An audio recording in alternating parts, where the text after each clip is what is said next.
and they're here from Mexico City. I got to know Lalo Rocha several years ago, back in 2009, 2010, when he came here to go through the School of Missions. He was just coming up, he and his wife Jamie, from serving in the mission field in northern Mexico in a children's home. And they did a wonderful job there and came here to prepare to do foreign missions, which for him isn't exactly foreign missions. He's from Mexico. But at the time that I met Lalo, he was speaking some okay English, and I was speaking some okay Spanish, and neither one of us understood each other very well. But we began to visit a lot about missions in Mexico.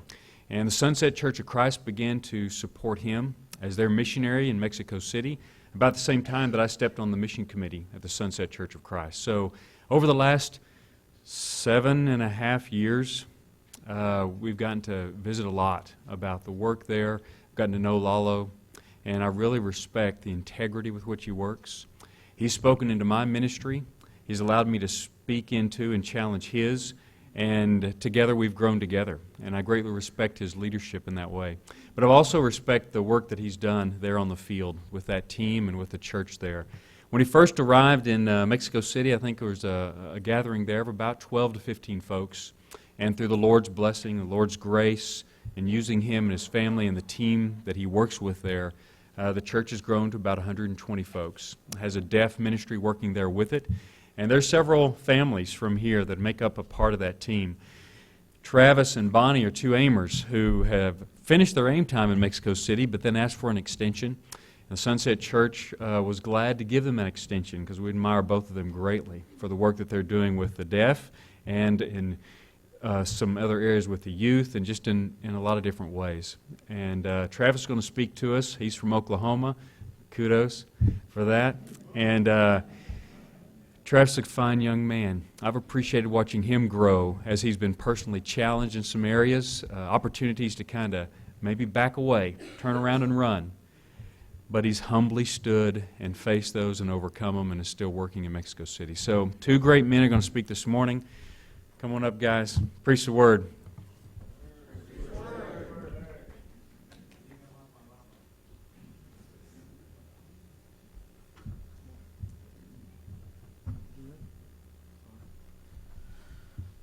This is taller than me. This is made for Americans. Can I move this a little bit? Yeah. Thank you. Good morning. My name is Lalo Rocha. I'm from Mexico City, and I was born and raised in Mexico City. I came to SIBI in 2007, and I graduated in 2009. And I had to say, I love this place. I love the people here. I love the heart for missions. I love the church. I love the encouragement we receive, and it's just great to be back. And I'm just very thankful that the faculty allowed me to speak to you and share a little bit about our work in Mexico, but also a little bit about our walk with Christ and what it means to us to be a disciple of Jesus in Mexico City.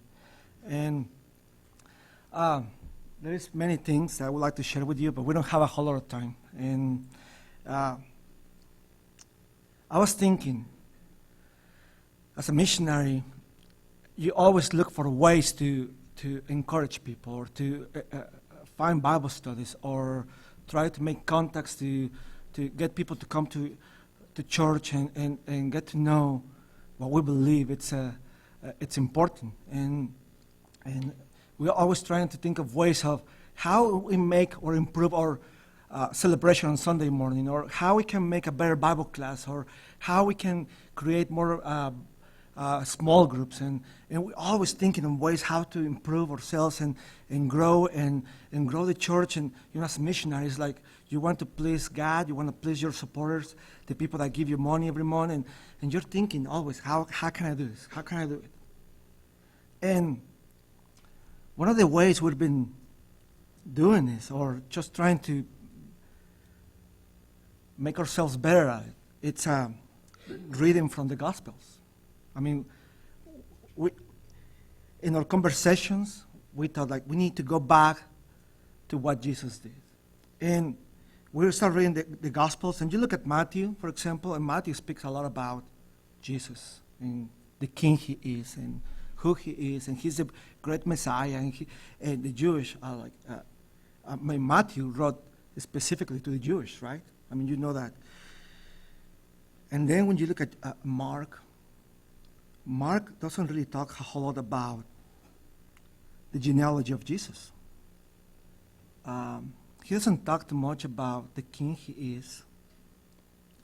He doesn't talk too much about the birth of Jesus and all the presents or the gifts he received from the kings. But Mark speaks about something that sometimes overlooked.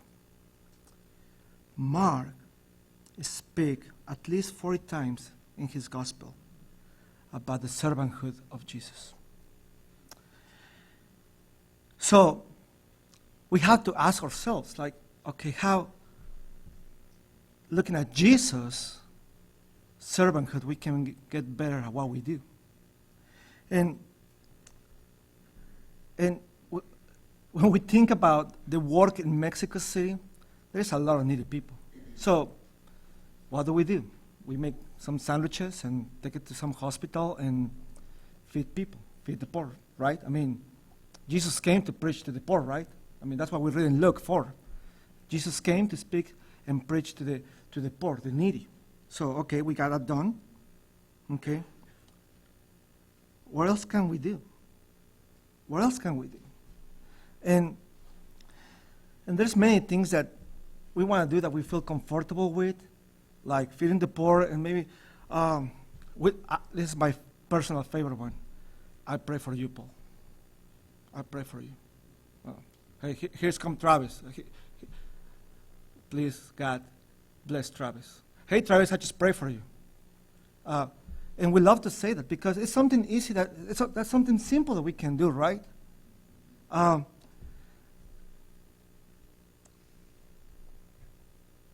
don't know if that is enough. It's good to pray for people. It's good to feed the poor. But people are looking for something bigger. When you look at Jesus, and you know, I came to this place because I wanted to know more about Christ. I wanted to know more about what it means to be a preacher, to be a missionary. And I sat in those classrooms for 2 years, and I got a lot of knowledge. But I gotta confess something. When I went to Mexico, I have all this knowledge in my head, but I don't really know what to do with it. Like, okay, I have all this in my brain, so now what do I do with it? And looking at the Gospel, especially the Gospel of Mark, looking at Jesus' example, the only answer I got is like, you have to serve people. You can feed them, you can pray for them, but you have to do something more. You have to serve them like Jesus did. And if you look at Jesus, Mark, Jesus' life in that gospel, something that you will notice is that Mark did not care too much about what Jesus said. Mark wrote about what Jesus did. And Jesus had a lot of knowledge. He prayed for people. He fed the poor. He supplies in their needs. But Jesus did something for the people. Not just to preach to them, but he did something. He served them. He served them in 3 different ways. First, he was willing to help others first. And you look at Mark 10:45, that's what we read this morning. You look at Mark 10:45. A little bit before that, James and John. James and John are kind of like coming to Jesus, and they ask this specific question. Hey, Jesus, I'm reading Mark 10, verse 35. James and John, the sons of Zebedee, came to him and said, Teacher, we want you to do for us whatever we ask. Okay? Listen to this. We want you to do for us whatever we ask. What do you want me to do for you? He asked. So they replied, let one of us sit at your right hand and the other at your left in your glory. You don't know what you're asking. That's what Jesus responded. Can you drink the cup I drink or be baptized with the baptism I'm baptized with? We can, they answered. Jesus said to them, you will drink the cup I drink and I'll be baptized with the baptism I'm baptized with. But to sit at my right or left is not for me to grant. These places belong to those for whom they have been prepared. When the other 10, heard about this, they become indignant with James and John. Jesus called them together and said, you know that those who are regarded as rulers of the Gentiles lord over them, and their high officials exercise authority over them. Not so with you. Instead, whoever wants to become great among you must be your servant, and whoever wants to be first must be a slave of all. For even the Son of Man did not come to be served, but to serve and to give his life as ransom for many. Jesus was willing to serve. To what point? You know to what point? Death. He was willing to serve everyone. Even those Gentiles, even the priest that came and was looking for an excuse to kill him. He was willing to serve and die for them. Jesus would be mad at them and have strong conversations with them. But you know what? Jesus was willing to die for them. So us as his disciples, we need to be willing to serve others, even when it hurts. Second thing that Jesus was ready to do, he was to meet others' practical needs. Jesus came to serve. So, feed the poor, he healed people, he cried with people, he walked with people, and he identified with people around him.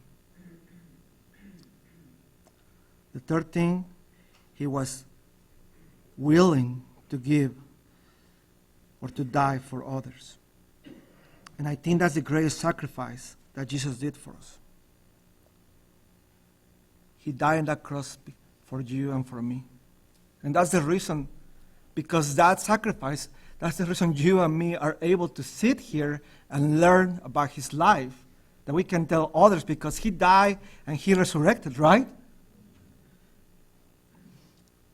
So when we think about the people of Mexico City, at least in our context, where we live, where I live, it's a big city. There's a lot of people around, all kinds of people there. And when you think about Mark writing this book, especially to the Romans in that context, you think of the people in Rome, or the church in Rome, you know, they were all different people. Jewish, Greek people. And I think that's very similar to our context today. You know, we have white people, we have black people, we have beautiful brown people. Right? Amen, right? Thank you. Make sure, yes. We're all different, right? But you know what? At the end, the purpose is that we serve each other. It doesn't matter where we're coming from. In Mexico City, we have all kinds of people, different people. And sometimes it's intimidating. I want to tell you a quick story, really quick story, and then I'm going to let Travis speak to you. I'm doing.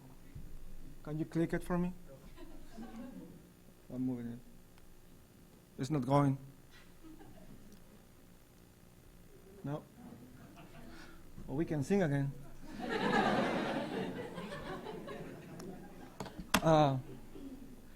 Anyway, there is this couple, Mexico City. We met this couple through my son's school.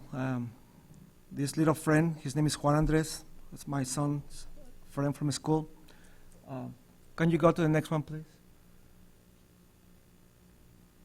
Um, and this family is from Panama. And they're very wealthy. They're very educated. And she used to work for the United Nations in Mexico. She will go around the world and do assessments for United Nations. And we got to talk to them a little bit. Travis and Bonnie teach their son English or help them with their English. And so we got to know them a little better.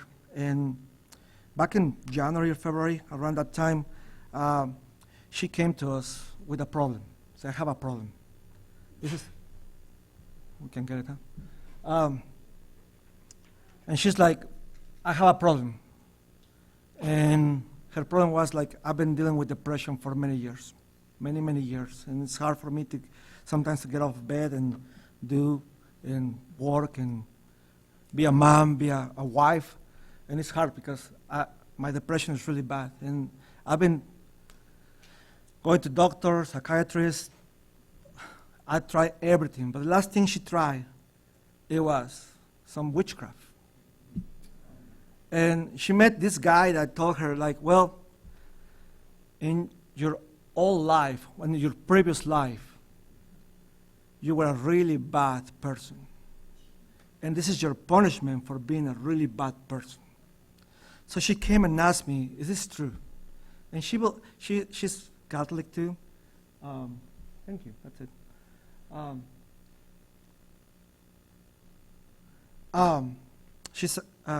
She's a Catholic. All her family is Catholic. And she's like, so this is truth? Is this my punishment for being a bad person?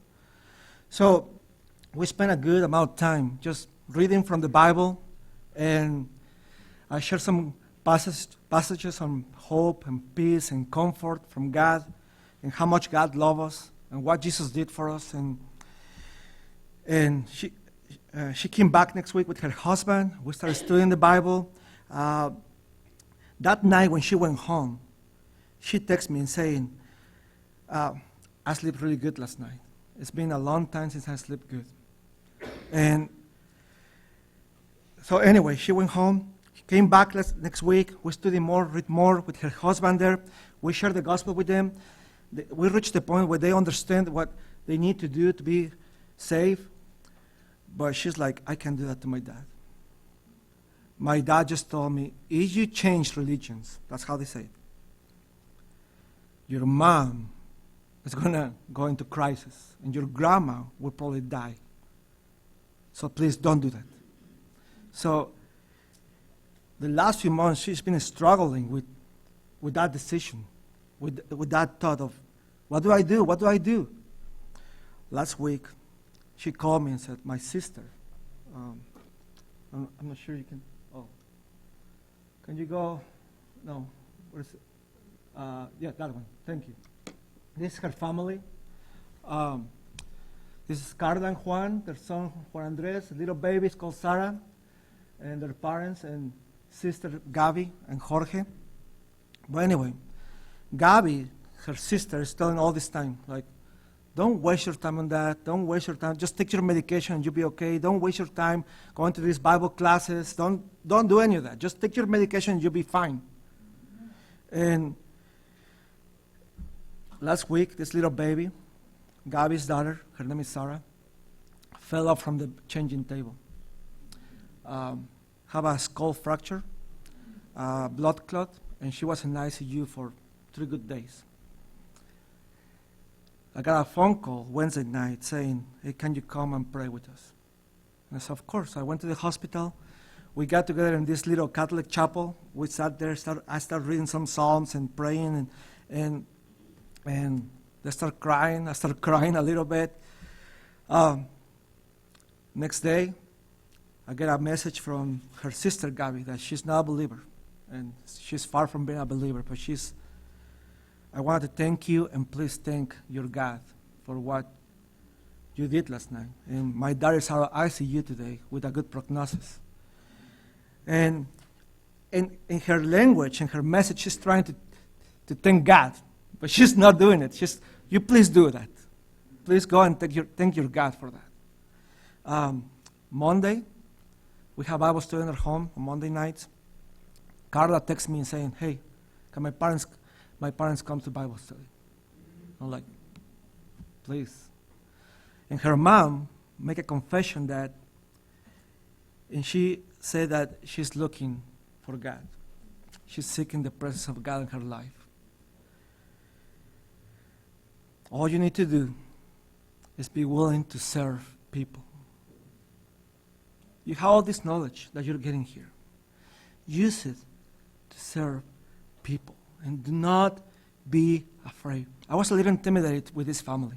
They're very educated. They're very wealthy. And it's like, they don't need anything. Everybody needs Jesus. Everyone. I'm going to let Travis share a couple more stories with you about how serving God and serving others can help people to be transformed.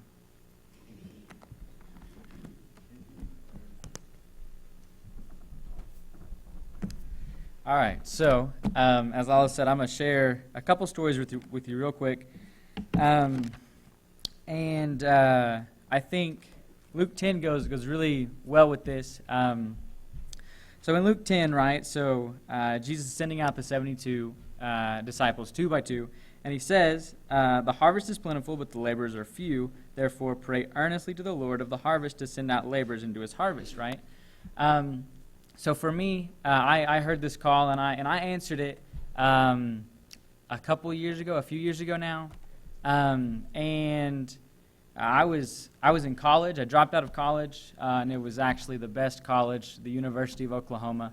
And so dropped out of college to go to AIM and did that whole thing. And now I'm living in Mexico City, helping with the church and the work there.